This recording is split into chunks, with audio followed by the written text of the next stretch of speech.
నమస్కారం news vision కు స్వాగతం. ముందుగా ముఖ్య అంశాలు. ఇక వార్తల్లోని వివరాలు చూద్దాం.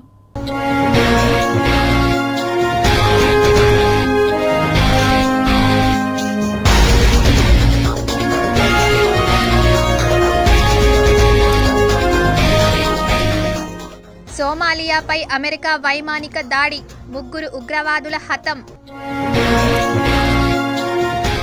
బాలరాముడి పేరు మార్పు, బాలక్రామ్గా దర్శనం, ట్రస్ట్ పూజారి అరుణ్ దీక్షిత్ వెల్లడి. ఏపీలో మారుతున్న పొలిటికల్ సీన్, ప్రత్యర్థులందరినీ ఒకే ఘాటన కట్టిన ముఖ్యమంత్రి వైఎస్ జగన్. తిరుపతి నగరపాలక సంస్థ ఆస్తులను సంరక్షించాలి, ప్రతి ఒక్కరూ సహకరించాలని వైసీపీ ఎమ్మెల్యే అభ్యర్థి భూమన అభినయ్ రెడ్డి పిలుపు. 9 రోజుల పాటు జేఈఈ మెయిన్స్ పరీక్షలు, 3 కేంద్రాల్లో 12,033 మంది పరీక్షలు రాయనున్న విద్యార్థులు.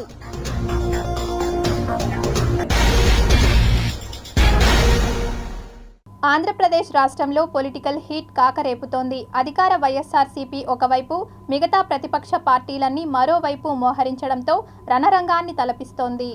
ఏపీలో పొలిటికల్ వ్యూహంపై వైసీపీకి క్లారిటీ వచ్చినట్టే కనిపిస్తోంది. టీడీపీ తన ప్రధాన ప్రత్యర్థి అయినా మిగతా పార్టీలన్నీ కూడా టీడీపీ వెనకే ఉన్నాయనే వాదనను ప్రజల్లోకి తీసుకెళ్లడానికి రెడీ అవుతోంది. దీనిపై వైసీపీ అధినేత ఏపీ సీఎం జగన్ స్పష్టత ఇచ్చేశారు. తానొక్కడు ఒకవైపు, ప్రత్యర్థులంతా చంద్రబాబు వైపు అని తేల్చేశారు. ఎన్నికల సీజన్ దగ్గర పడుతున్న కొద్దీ ఏపీలో పొలిటికల్ హీట్ పెరుగుతోంది. ఇప్పటికే వరుస సభలతో చంద్రబాబు వైసీపీని టార్గెట్ చేస్తుంటే, తాజాగా ఏపీ సీఎం జగన్ ఉరవకొండలో జరిగిన సభలో తన ప్రత్యర్థులపై విమర్శనాస్త్రాలు సంధించారు. ఏపీ ప్రజలను మోసం చేసే చంద్రబాబు కోసం అనేక మంది స్టార్ క్యాంపెయినర్లుగా పనిచేస్తున్నారని ఆరోపించారు. ఏపీలో తాను ఒక్కడినే ఒకవైపు, మిగతా వాళ్ళందరూ చంద్రబాబు వైపు ఉన్నారని సీఎం జగన్ కామెంట్ చేశారు. పవన్ కళ్యాణ్, పురంధేశ్వరితో పాటు ఇటీవల ఏపీ కాంగ్రెస్ బాధ్యతలు స్వీకరించిన షర్మిలపై కూడా వైఎస్ జగన్ పరోక్షంగా విమర్శలు గుప్పించారు.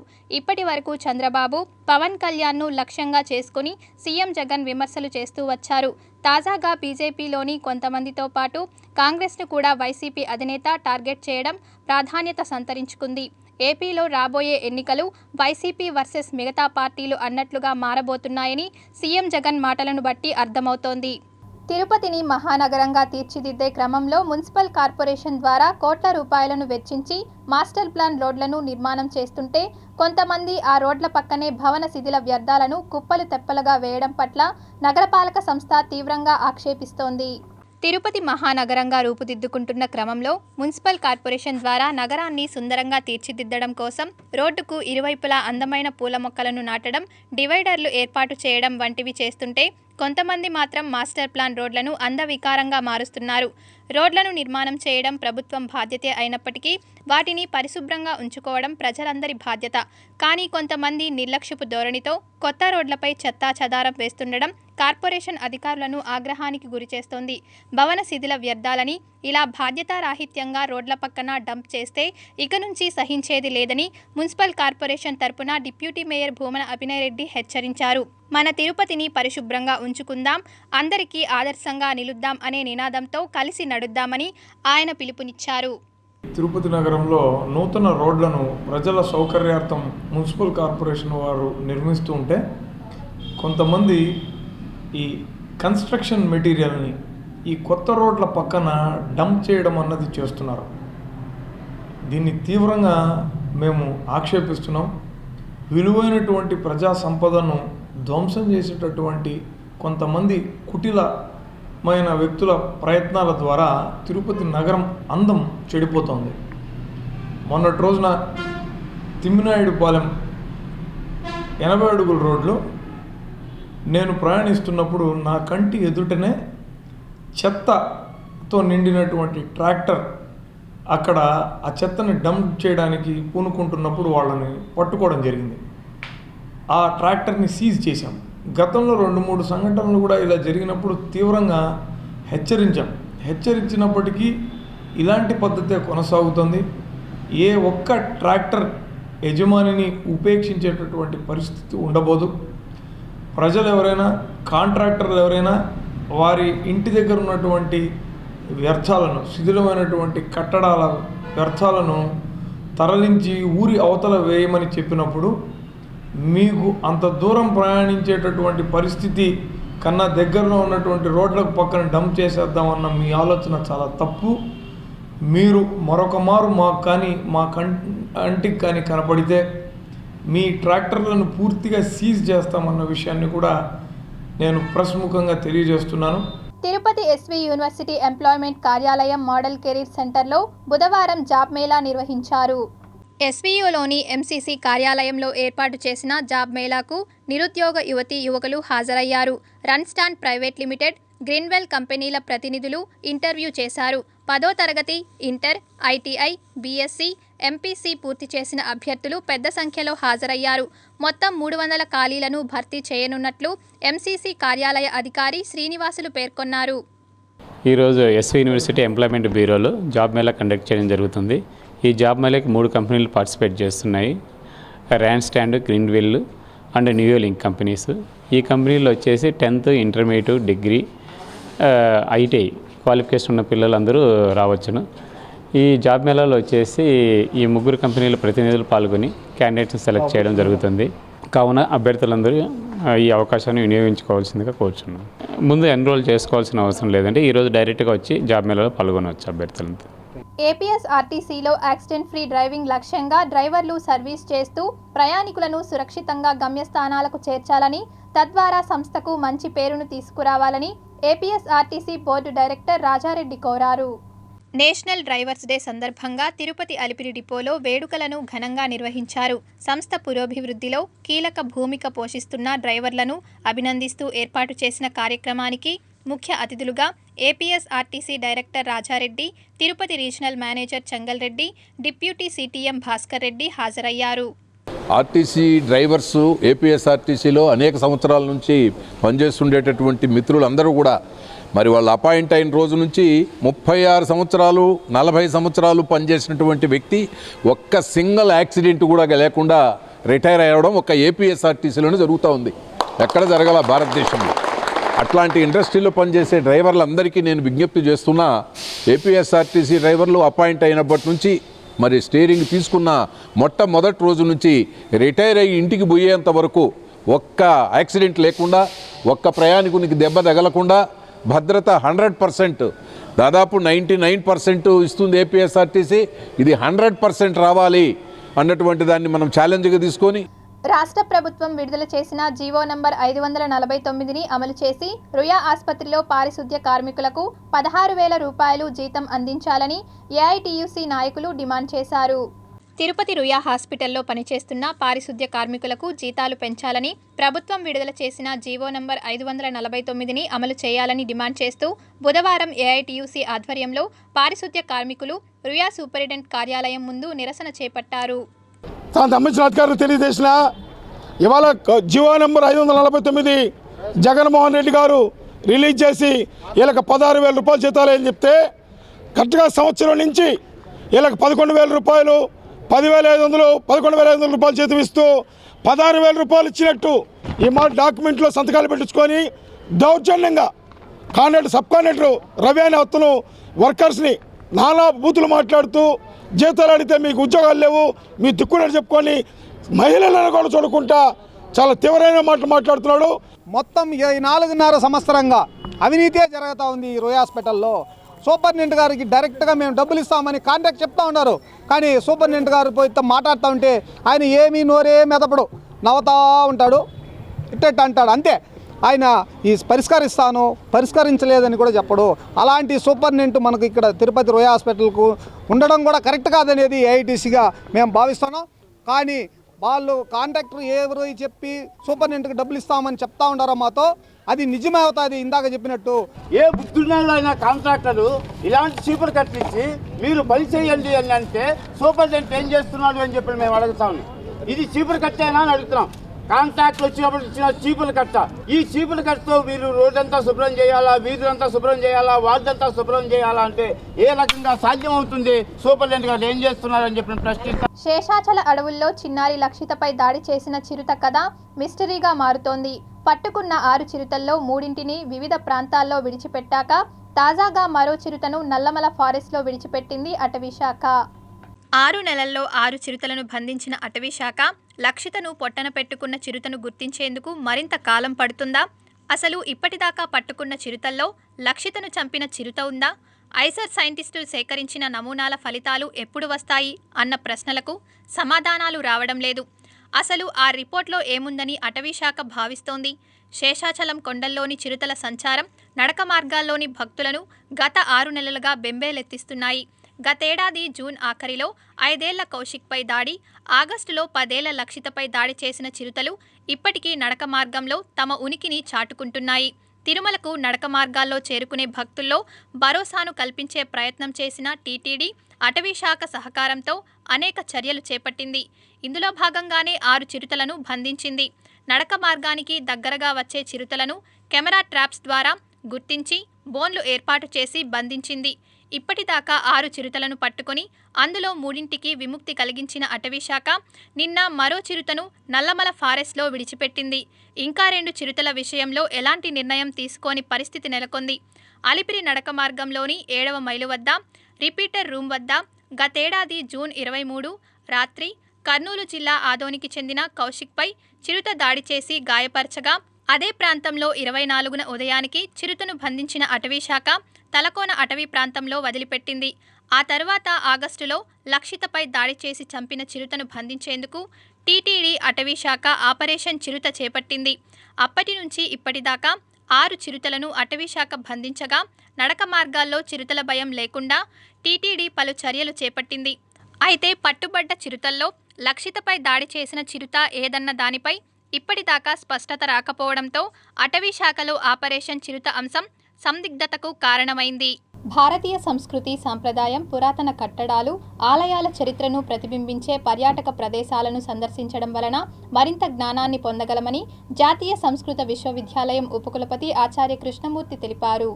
కేంద్ర రాష్ట్ర పర్యాటక మంత్రిత్వ శాఖ సౌజన్యంతో తిరుపతిలోని జాతీయ సంస్కృత విశ్వవిద్యాలయంలో నూతనంగా యువ టూరిజం క్లబ్ను ప్రారంభించారు. ఈ కార్యక్రమానికి ముఖ్య అతిథిగా ఆ వర్సిటీ ఉపకులపతి ఆచార్య కృష్ణమూర్తి విచ్చేసి ప్రసంగించారు. దేశంలో వేగంగా అభివృద్ధిని సాధించే రంగాల్లో టూరిజం శాఖ ప్రథమ స్థానంలో ఉందని, ఈ రంగంలో యువతకు ఉపాధి అవకాశాలు ఎక్కువ ఉంటాయని ఉపకులపతి ఆచార్య కృష్ణమూర్తి తెలిపారు. ఈ పర్యాటక క్షేత్రం చాలా గొప్పది.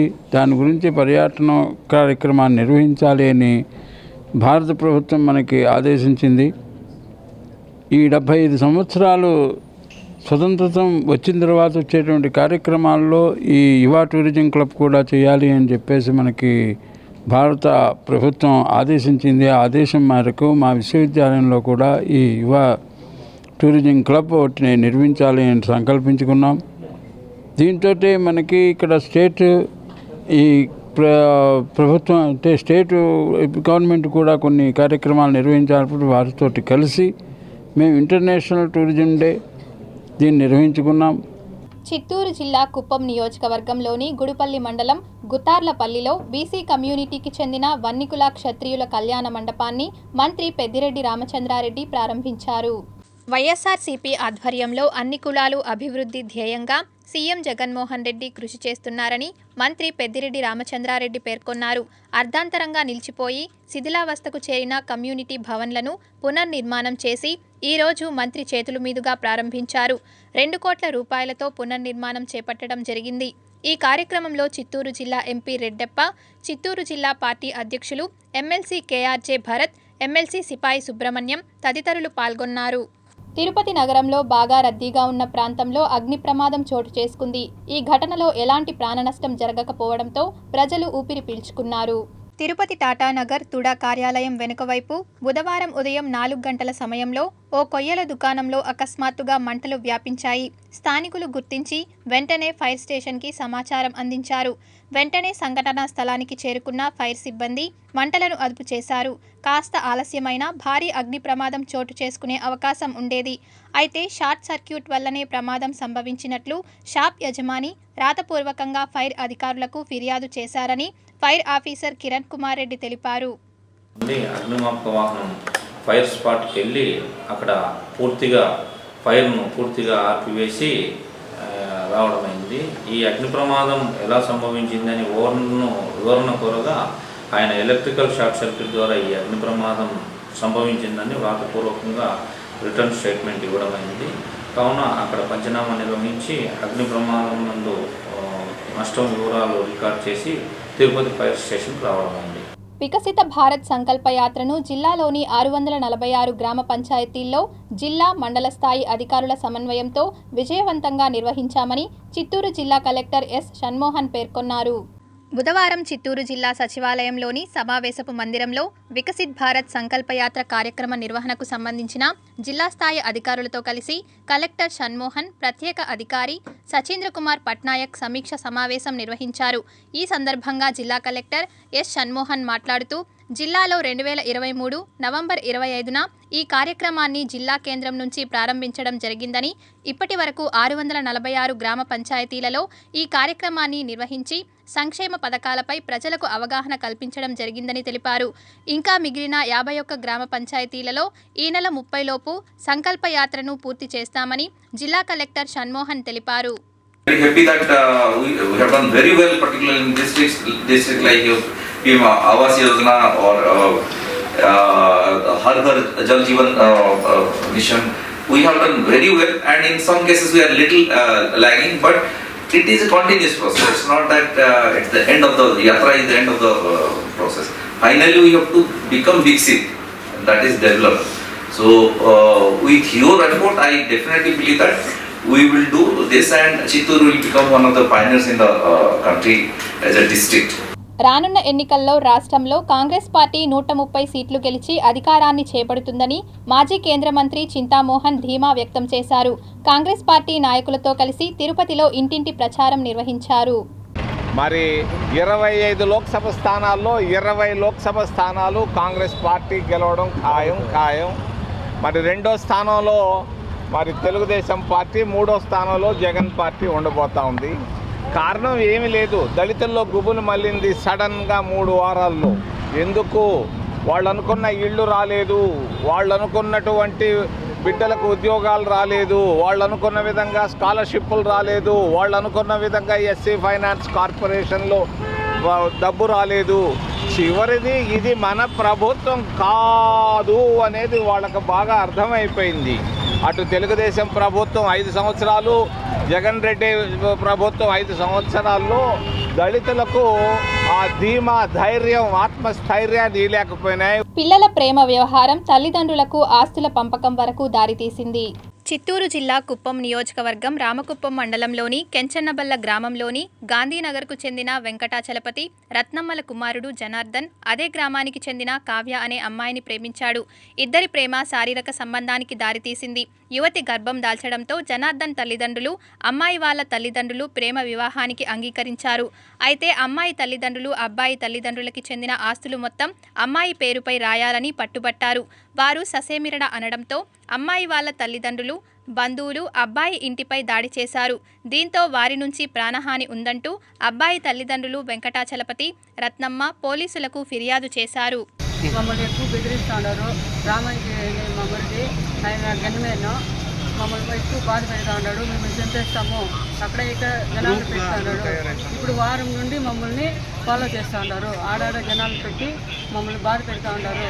చంపేస్తాము, మా ఇంటికి ఫోన్ చేసి రారా లంజా కొడుక నీ కత్తి తేలుస్తాను, మీ ఇంట్లో అంతా అడ్డుపెట్టి కాల్ చేస్తాము, చెడ్డ అంతా బీగాలు వేస్తాము, నువ్వు రారా ఎట్లా వస్తావో అని చెప్పి బెదిరిస్తున్నారు సార్. ఆ పిల్లలు మేము చూసుకుంటాము, పెళ్లి చేసుకొచ్చి బాగా కాపాడుకుంటాం సార్. ఈ నెల 25వ తేదీన జాతీయ ఓటర్ దినోత్సవాన్ని తిరుపతిలో ఘనంగా నిర్వహిస్తున్నామని అర్బన్ తహసీల్దార్ వెంకటరమణ తెలిపారు. తిరుపతి అర్బన్ ఎంఆర్ఓ వెంకటరమణ బుధవారం సిటీ కేబుల్ ఛానల్తో మాట్లాడుతూ ప్రతి సంవత్సరం జనవరి 25వ తేదీన జాతీయ ఓటర్ దినోత్సవాన్ని జరుపుకుంటున్నామని గుర్తు చేశారు. అందులో భాగంగా ఈ నెల 25వ తేదీన జాతీయ ఓటర్ దినోత్సవం సందర్భంగా తిరుపతిలో పాత మున్సిపల్ కార్యాలయం నుంచి తుడా కార్యాలయం వరకు భారీ ర్యాలీ నిర్వహిస్తున్నామని, అనంతరం కచపి స్టేడియం నందు ఓటు హక్కుపై అవగాహన సదస్సు చేపడుతున్నామని వివరించారు. ఇందులో కొత్త ఓటర్లకు ఎపిక్ కార్డులను పంపిణీ, సీనియర్ ఓటర్లకు సన్మాన కార్యక్రమం ఉంటుందని, జిల్లా కలెక్టర్తో పాటు నగరపాలక సంస్థ కమిషనర్ ఇందులో ముఖ్య అతిథులుగా పాల్గొంటారని, నగర ప్రజలు విచ్చేయాలని పిలుపునిచ్చారు.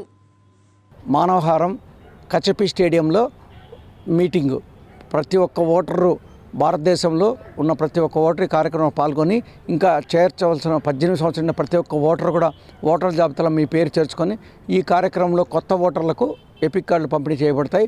అలాగే 80 సంవత్సరాలు 100 సంవత్సరం నిండిన సీనియర్ సిటిజన్ ఓటర్స్ కూడా సన్మానం చేయబడుతుంది. జిల్లా కలెక్టర్ గారు, municipal commissioner, electoral registration officer గారు ఈ కార్యక్రమంలో పాల్గొంటారు. కాబట్టి అందరూ కూడా నేషనల్ ఓటర్స్ డే రోజు కార్యక్రమంలో పాల్గొని మీరు అందరూ కూడా జయప్రదం చేయాలని కోరుచున్నాను. నేటి నుంచి 9 రోజుల పాటు జేఈఈ మెయిన్స్ పరీక్షలు జరగనున్నాయి. జాతీయ స్థాయిలో నీట్, IIIT, IIT విద్యాలయాల్లో ప్రవేశాల కోసం నేషనల్ టెస్టింగ్ ఏజెన్సీ ఆధ్వర్యంలో ఆన్లైన్లో నిర్వహించే ఈ మెయిన్స్ పరీక్షలు ప్రారంభమయ్యాయి. తిరుపతి జిల్లాలో 3 కేంద్రాల్లో జరిగే ఈ పరీక్షలకు 12,033 మంది విద్యార్థులు నమోదు చేసుకున్నారని సిటీ కోఆర్డినేటర్ కైలాష్ పేర్కొన్నారు. ఉదయం 9 నుండి 12 గంటల వరకు, అలాగే మధ్యాహ్నం 3 గంటల నుండి 6 గంటల వరకు జరిగే ఈ పరీక్షలు ఫిబ్రవరి 1 వరకు జరుగుతుందన్నారు. తిరుపతి రూరల్ మండలం చెర్లోపల్లిలోని iON Digital, Ramireddipalli iON Digital, Puttur SV Perumal college of engineering కేంద్రాల్లో ఈ పరీక్షలను నిర్వహిస్తారు.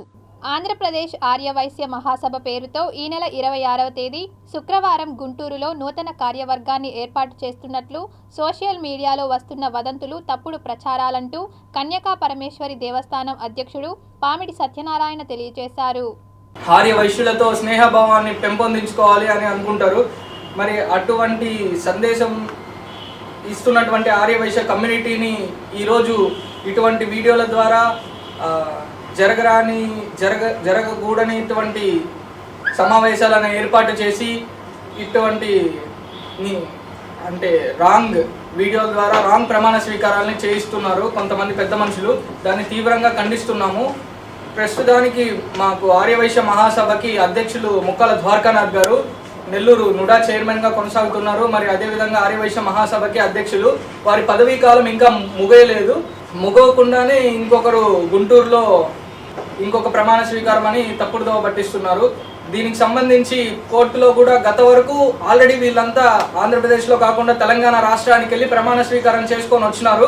అది చెల్లదు అనే కోర్టులో కూడా కేసు అన్నది నడుస్తుంది. దేశంలో అత్యున్నత పౌర పురస్కారం భారతరత్న అవార్డును బీహార్ మాజీ ముఖ్యమంత్రి దివంగత ప్రజానేత కర్పూరి ఠాకూర్కు ప్రకటించడం అభినందనీయమని బీజేపీ రాష్ట్ర నాయకులు జెల్లి మధుసూదన్ సంతోషం వ్యక్తం చేశారు. బీహార్ మాజీ ముఖ్యమంత్రి దివంగత ప్రజానేత కర్పూరి ఠాకూర్కు భారతరత్న అవార్డును ప్రకటించడం పట్ల భారత రాష్ట్రపతి ద్రౌపది ముర్ముకి, దేశ ప్రధాని నరేంద్ర మోదీకి కృతజ్ఞతలు తెలుపుతూ సమావేశాన్ని నిర్వహించారు. ఈ సమావేశానికి ముఖ్య అతిథిగా బీజేపీ రాష్ట్ర నాయకులు జెల్లి మధుసూదన్ విచ్చేసి ప్రసంగించారు. భారతరత్న ఆయన చేసిన సేవలను గుర్తించి మన రాష్ట్రపతి గారు భారతరత్నను ప్రకటించడం జరిగింది. మన దేశానికి ప్రకటించినటువంటి ఇప్పటికీ దగ్గర 45 మందో 48 మందిలో ఈయన చివరివాడు. ఈ భారతరత్న విలువ విశిష్టత మన అందరికీ తెలుసు. కానీ ఈరోజు వెనకబడిన తరగతుల్లో బీసీ వర్గాల అందరి గౌరవానికి ఇదొక చిహ్నంగా కేంద్ర ప్రభుత్వం ప్రధానమంత్రి నరేంద్ర మోడీ గారు ఇచ్చినటువంటి ఈ యొక్క సందేహాన్ని ప్రతి ఒక్కరు కూడా, వీళ్ళు ఆయన ముఖ్యమంత్రి అయితే కూడా వాళ్ళ నాన్న వెళ్ళి ఆయన షాపులో ఆయన పని చేసుకుంటున్నారు. వేరే వాళ్ళు వెళ్ళి మీ కొడుకు ముఖ్యమంత్రిగా ఉంటే నువ్వు ఇక్కడ ఏం చేస్తున్నావు, నువ్వు కూడా అక్కడ ఉండొచ్చు కదా అని అడిగితే ఆయన పని ఆయనది, నా పని నాది అని చెప్పే అంతటి స్వభావం కలిగిన ఉన్నతమైన కుటుంబంలో నుంచి వ్యక్తి కర్పూరి ఠాకూర్ గారు. ఆయనకి ఈరోజు భారతరత్న అవార్డు రావడము ప్రతి ఒక్కరు కూడా గర్వించాల్సిందని కోరుకుంటూ, బీసీల పక్షపాతి అయిన తెలుగుదేశం పార్టీని ఆదరించాలని టీడీపీ రాష్ట్ర ఆర్గనైజింగ్ కార్యదర్శి, చిత్తూరు నియోజకవర్గ టీడీపీ టికెట్ ఆశిస్తున్న డాక్టర్ సిఆర్ రాజన్ కోరారు. బుధవారం సాయంత్రం స్థానిక జిల్లా టీడీపీ కార్యాలయంలో జయహో బీసీ కార్యక్రమాన్ని నిర్వహించారు. ఈ సందర్భంగా సిఆర్ రాజన్ మాట్లాడుతూ తెలుగుదేశం పార్టీ హయాంలోనే బీసీల అభివృద్ధి జరిగిందని, మిగిలిన పార్టీలు బీసీలను ఓటు బ్యాంకుగానే చూశాయని ఆరోపించారు. ముఖ్యంగా వైఎస్ఆర్ కాంగ్రెస్ పార్టీ బీసీల పట్ల నిర్లక్ష్యంగా వ్యవహరిస్తుందని ఆరోపించారు. దీన్ని దృష్టిలో ఉంచుకుని బీసీలందరూ ఐక్యంగా ఉంటూ రానున్న ఎన్నికల్లో టీడీపీకి ఓటు వేయాలని కోరారు. కాగా ఈ కార్యక్రమంలో మాజీ ఎమ్మెల్సీ రాజసింహులు, టీడీపీ రాష్ట్ర కార్యదర్శి సురేంద్ర కుమార్, చిత్తూరు నగర మాజీ మేయర్ కటారి హేమలత, జిల్లా టీడీపీ మాజీ ఉపాధ్యక్షులు కాజూరు బాలాజీ, బీసీ నాయకులు షణ్ముగం, సీఎం విజయ్, వెంకటేష్, ఈశ్వర్బాబు, ఉదయ్ కుమార్, విజయ్ కుమార్, దేవరాజ్ తదితరులు పాల్గొన్నారు. వైఎస్ఆర్సీపీ చేసిన అక్రమాలకి, అన్యాయాలకి విసిగెత్తిన మహిళలు ఈరోజు మాకు మద్దతు తెలిపారు. చాలా బ్రహ్మాండంగా ఈ జై హో బీసీ మిత్రులందరూ, బీసీ నాయకులందరి తరఫున చాలా గొప్పగా జరిగింది. ఇది పార్టీ విజయానికి దీన్ని పునాదిగా భావిస్తాను ఈరోజు జరిగిన మీటింగ్. కాబట్టి చిత్తూరులో అరాచకాలు, అక్రమాలు, దౌర్జన్యాలు, నెగిటివ్ వ్యాపారాలు, అలాగే మీకు తెలిసిందేగా స్మగ్లింగు, సారాయి, గుట్కా, అలాగే గంజాయి, ఇవన్నీ కూడా ఎక్కువైపోయాయి. ఈరోజు వ్యవస్థ ఎటుపోతుందో ఎవరికి అర్థం కావడం లేదు. ఈరోజు తిరుమల శ్రీవారిని పలువురు ప్రముఖులు దర్శించుకున్నారు.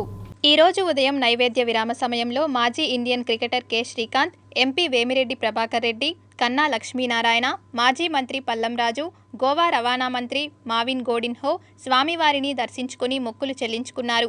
వేద పండితులు వేద ఆశీర్వచనాలు చేయగా ఆలయ అధికారులు పట్టువస్త్రంతో సత్కరించి తీర్థప్రసాదాలు అందజేశారు. పెండింగ్లో ఉన్న వైద్య ఉద్యోగుల 22 సమస్యలను రాష్ట్ర ప్రభుత్వం వెంటనే పరిష్కరించాలని, లేని పక్షంలో రాష్ట్ర వ్యాప్తంగా పెద్ద ఎత్తున నిరసన కార్యక్రమాలు నిర్వహిస్తామని ఏపీ మెడికల్ ఎంప్లాయీస్ యూనియన్ నాయకులు తెలిపారు. తిరుపతి నగరంలోని రుయా హాస్పిటల్ పరిపాలనా భవనం వద్ద ఏపీ మెడికల్ ఎంప్లాయీస్ యూనియన్ నాయకులు 2వ రోజు నిరసన కార్యక్రమం చేపట్టారు. వైద్య ఉద్యోగుల సమస్యలు పరిష్కరించాలని, అదేవిధంగా పీఆర్సీలో ఉన్న బకాయిలు, డిఏ బకాయిలు, కాంట్రాక్ట్ ఉద్యోగులను అందరినీ రెగ్యులర్ చేయాలి. ఆ ప్రక్రియ 3 నెలలుగా చేస్తూ ఉన్న, ఇంతవరకు పూర్తి చేయలేదు. వెంటనే దాన్ని ఫినిష్ చేయాలి. తర్వాత ఉన్న వాళ్ళని కూడా, ఉద్యోగులందరినీ, కాంట్రాక్ట్ ఉద్యోగులందరినీ కూడా రెగ్యులర్ చేయాలి. అదేవిధంగా అవుట్సోర్సింగ్ ఉద్యోగులకి కనీస వేతనాలు చెల్లించాలి. ఏదైతే పదోన్నతులు, రాష్ట్ర స్థాయిలో పదోన్నతులు ఉన్నాయో ఆ పదోన్నతులన్నింటినీ కూడా వెంటనే భర్తీ చేయాలి. జనవరి 31 నాటికి అర్హత కలిగిన కాంట్రాక్టు ఉద్యోగులందరికీ రెగ్యులరైజేషన్ ఉత్తర్వులు ఇవ్వాలని రాష్ట్ర ప్రభుత్వం నిర్ణయించడం శుభ పరిణామమని టీటీడీ ఎంప్లాయీస్ అసోసియేషన్ అధ్యక్షులు చీర్ల కిరణ్ తెలిపారు. ముఖ్యమంత్రి గారు అధికారులందరూ కూడా ఆదేశాలు జారీ చేశారు. జనవరి 31వ తారీఖు కల్లా కాంట్రాక్ట్ పనిచేస్తున్నటువంటి ఉద్యోగస్తులందరినీ కూడా ఈ జీవో 114లో ఎవరైతే వర్తిస్తుందో వాళ్ళందరూ రెగ్యులర్ అయిపోవాలి ఈ నెల 31వ తారీఖు లోపు అని చెప్పి డెడ్లైన్ కూడా విధించడం జరిగింది.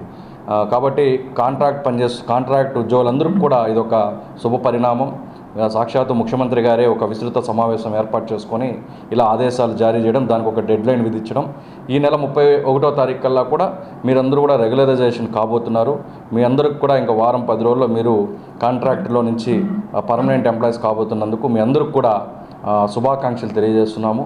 అలాగే గౌరవ ముఖ్యమంత్రి వైఎస్ జగన్మోహన్ రెడ్డి గారికి కూడా టీటీడీ ఎంప్లాయీస్ వెల్ఫేర్ అసోసియేషన్ తరపున కానీ అలాగే ప్రభుత్వ ఉద్యోగులు అందరి తరపున కూడా మేము ముఖ్యమంత్రి గారికి కూడా మా హృదయపూర్వక ధన్యవాదాలు తెలియజేస్తాం. Tirupati gold jewellery and silver merchants association సమాచారం మేరకు తిరుపతి లోకల్ బులియన్ మార్కెట్లో బంగారం, వెండి ధరలు ఇలా ఉంటాయి.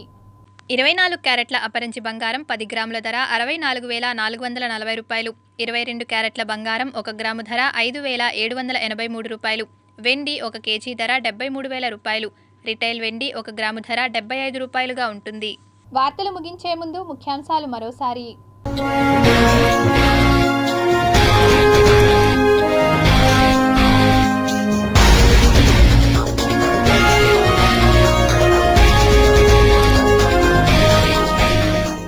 సోమాలియాపై అమెరికా వైమానిక దాడి, 3 ఉగ్రవాదుల హతం. బాలరాముడి పేరు మార్పు, బాలక్రామ్గా దర్శనం, ట్రస్ట్ పూజారి అరుణ్ దీక్షిత్ వెల్లడి. ఏపీలో మారుతున్న పొలిటికల్ సీన్, ప్రత్యర్థులందరినీ ఒకే ఘాటన కట్టిన ముఖ్యమంత్రి వైఎస్ జగన్. తిరుపతి నగరపాలక సంస్థ ఆస్తులను సంరక్షించాలి, ప్రతి ఒక్కరూ సహకరించాలని వైసీపీ ఎమ్మెల్యే అభ్యర్థి భూమన అభినయ్ రెడ్డి పిలుపు. 9 రోజుల పాటు జేఈఈ మెయిన్స్ పరీక్షలు, 3 కేంద్రాల్లో 12,033 మంది పరీక్షలు రాయనున్న విద్యార్థులు.